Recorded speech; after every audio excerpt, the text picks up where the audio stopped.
I'm going to show you how to remove blemishes in Lightroom. And I have this picture. It was taken a lot later in the evening. The sun had already gone down, so you're going to see some grain in the picture. And I haven't addressed that yet, so keep that in mind when you're looking at this zoomed in.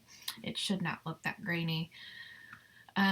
So I also have it already zoomed in just to protect the identity of my client. Nobody really wants their blemishes removed in front of the public.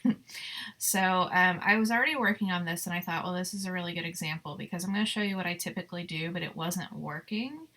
I think it might work for some areas, but I wanted to show you like what else would you do if this doesn't work.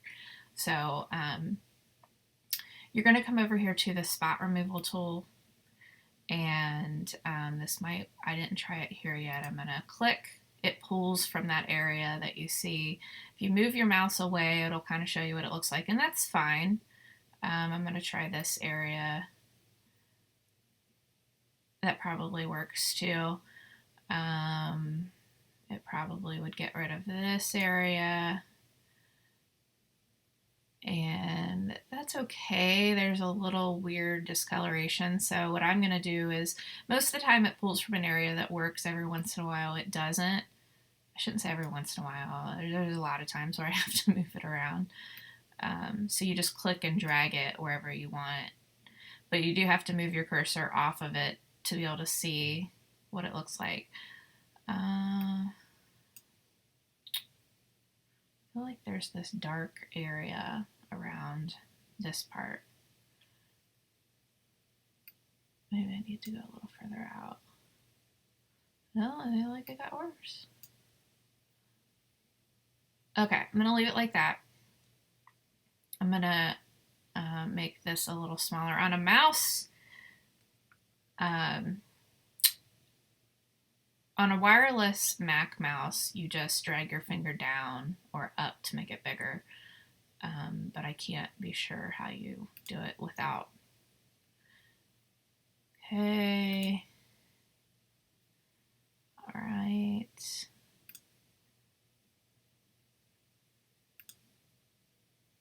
Now this is working well on a lot of it, but we are going to get to some areas that it doesn't. For example, right here, I'm going to go ahead and try to get rid of this, and it's probably going to do the same thing it did to me just a little bit ago. It's actually not bad. It's going to prove me wrong. Well, okay, so now it just grabbed from another area that needs cleared up. And that's too right. Okay, so here's where it starts, like, it's hard to find a spot for it to pull from. So I'm going to get rid of that, and you have a couple of options here. If you follow me, you know that I don't like to pull things into Photoshop unless absolutely necessary. And this is usually a case where I would pull it into Photoshop. But I'm really reluctant to do that because my computer just starts acting haywire. And if you have tips on how I can fix that, I feel like I've tried a gazillion things and they don't work. So I'm going to hit done. I'm done with my spot removal tool. But what I'm going to do is try going and opening my brush tool. And you have this drop down menu that allows you to select all these different things. And Iris Enhance is super cool. Soften Skin is great. You can even do it where it's like lighter. And Teeth Whitening, super cool too. I rarely use that. So I have Soft Skin brush and I'm going to paint over it. And it does a really good job of covering this.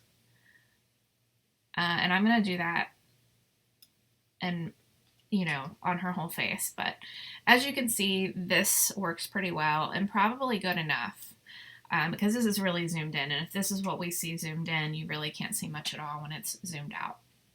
So I hope this helps. I will also do a tutorial on how you pull it into Photoshop and the tools in Photoshop I use to quickly remove that kind of thing as well. Have a good day.